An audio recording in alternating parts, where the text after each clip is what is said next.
4-year-old Jack Sullivan, black eyes staring into the camera. 6-year-old Lily, giggling as she plays. 2 children missing from a quiet road in Nova Scotia. 2 children the system was supposed to protect. But behind these innocent faces is a tangled mess of lies, shifting stories and contradictions that will leave you questioning everyone who was supposed to keep them safe. One day, their grandmother says she was raking the yard. The next, it was potholes. Then a kiddie pool. The dog that never stopped barking suddenly goes silent the morning the children vanish. Photos emerge of Jack with bruises. CPS is called, and yet somehow these children disappear from the very place they were supposed to be safe. Before we dive in deeper, kindly subscribe to our channel if you believe in fighting for justice. We've just crossed 500 subscribers, all because of your support, and we need that same energy to reach 1,000, then 5,000, and then 10,000. So go ahead and drop your DNA on that subscribe button, because wherever you are, the day this vision is fulfilled, I will send my appreciation straight to you. Let's keep building this community that fights for justice together. This isn't just another missing children case.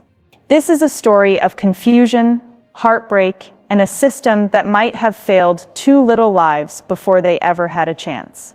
Let's unravel the timeline, the photos, the interviews, and the silences. Because Jack and Lily deserve the truth. Let's start with the voices we've heard. Belinda Gray, Jack and Lily's biological grandmother, stepped forward, breaking the silence. She's seen the photos, she's seen the bruises, she's heard the stories change, over and over again, until the truth is buried beneath contradictions. She heard Janie say she was raking the yard. Then it was filling potholes. Then it was flattening ground for a kiddie pool.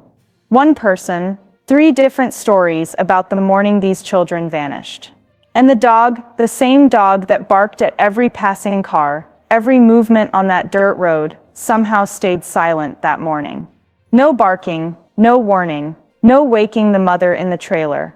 Why? How does a dog that never stops barking fall silent on the morning 2 children disappear? And what about the photos? Photos that show 4-year-old Jack with black eyes, bruises on his chin, marks that CPS investigated. CPS doesn't come out for learning disabilities. They come because someone was concerned enough to call, because someone saw something they couldn't ignore.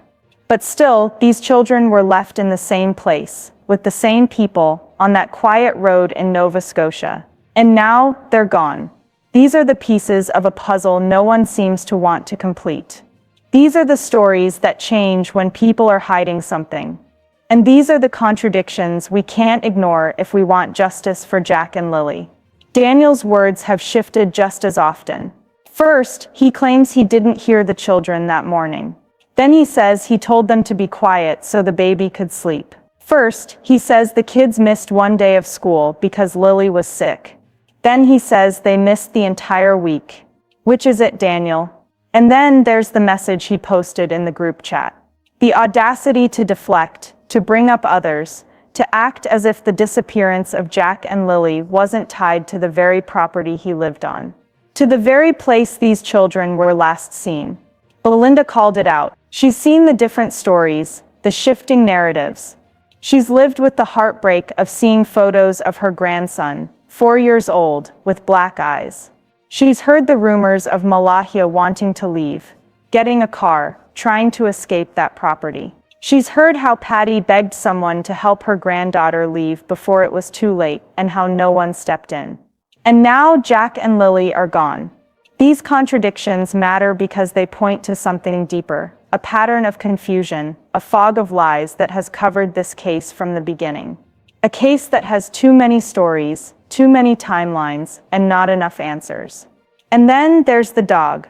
The dog that, according to those who knew the property, would bark at every car, every stranger, every noise on Gearlock Road. A dog so loud that even slowing down near the property would set it off. But on the morning Jack and Lily disappeared, the dog was silent. It didn't bark, it didn't wake anyone, it didn't alert to anyone, coming or going. Why would a dog that barked constantly suddenly go silent on the most critical morning in this case? Some say it was a different dog, smaller, quieter. Others say the dog was inside. But if the dog was inside, why wasn't it barking when the reporters came, as it normally did? Why was it calm when it should have been going wild? It seems like a small detail, but in cases like this, small details matter.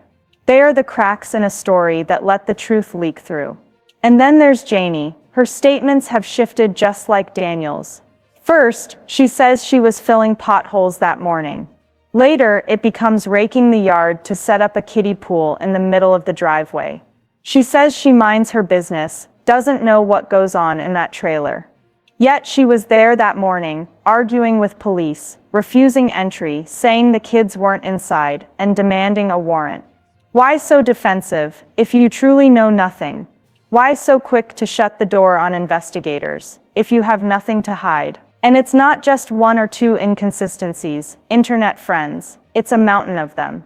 Daniel's stories shift like sand. First, the kids only missed school for 2 days because Lily was sick. Then it becomes they hadn't been to school all week. First, he says he saw Lily in the doorway that morning, describing her pink shirt. Later, he claims he never saw Jack at all that day, yet somehow knew Jack was wearing his dinosaur boots. And remember, we are talking about a 4-year-old and a 6-year-old who allegedly managed to dress themselves, put on boots, open a supposedly silent door, and disappear over a fence without a single neighbor, family member, or barking dog noticing. And while CPS was investigating alleged learning disabilities, it turns out those calls were about bruises, pictures showing Jack with 2 black eyes and marks on his chin. Evidence serious enough that the school felt it needed to report. Yet even with all of this, the people around these children kept insisting everything was normal. But nothing about this is normal. 2 small children don't simply vanish into thin air, leaving behind only contradictions, confusion, and silence. To understand why these contradictions matter, we need to look at the timeline the week before Jack and Lily vanished. Tuesday, April 29th, 2025, bus driver Brian Ward drops them off at the end of their dirt driveway. This is the last confirmed sighting by anyone outside that trailer. Wednesday, April 30th, no confirmed sightings. Daniel's story changes again, claiming Lily was sick, but there's no record of a doctor's visit. No neighbors see the children playing outside, no teachers hear from them. Thursday, May 1st, still no confirmed sightings. Another day of silence. Friday, May 2nd, the day they allegedly vanished between 8:20 and 9:40 a.m., while their parents were in the next room, sleeping, dozing, or hearing them play, depending on which version you hear.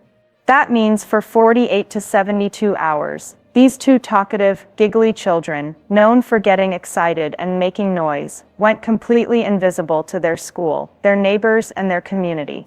In a small rural community, where everyone notices everything, Lily and Jack vanished from public view before they ever officially went missing. And that's not a coincidence. That's a red flag. And then there's the dog. Multiple people described that dog as a constant barker. It would alert if a stranger walked near the property, if a car slowed near the main road, even if a bird landed too close. But on the morning Jack and Lily disappeared, the dog was silent. No barking, no waking up the household, no warning to neighbors, nothing. It's a detail easy to overlook, but in cases like this, silence speaks louder than noise. If a vehicle came to pick up Jack and Lily, why didn't the dog bark? If strangers approached, why didn't the dog sound the alarm? Did the dog know the person, or was the dog silenced? And then there's the darkness of what happened before that morning. Photos, bruises, black eyes on 4-year-old Jack. CPS involvement. Rumors of drugs in the house. These are not just rumors. They were reasons CPS was investigating that home before the children went missing. And it raises a chilling question. Did Jack and Lily vanish because someone wanted to protect them, or because someone wanted them silenced forever? The community is tired of the stories that change by the week. Tired of excuses that don't match the bruises on a 4-year-old's face. Tired of watching a case that should have been clear become a maze of contradictions and silence. People are asking, how could this happen here? How could two children simply disappear from a place where everyone knows everyone, without a single clear explanation? And in the middle of it all is a grandmother, Belinda, carrying a pain that no grandmother should ever carry. Her voice trembles as she talks about Jack and Lily, about the photos that haunt her, about the dog that barked at everyone but fell silent when it mattered most. She's not asking for much, she's asking for truth. She's asking for someone to care enough to step forward. She's asking for justice for her grandchildren.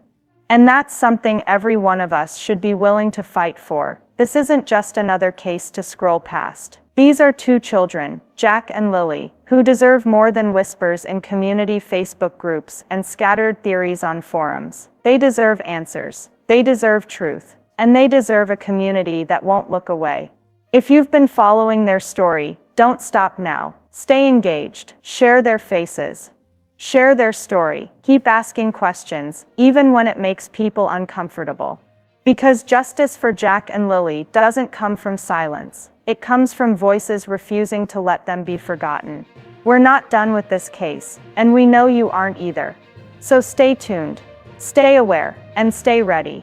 Because together we are the voice for Jack and Lily, and for every child who cannot speak for themselves.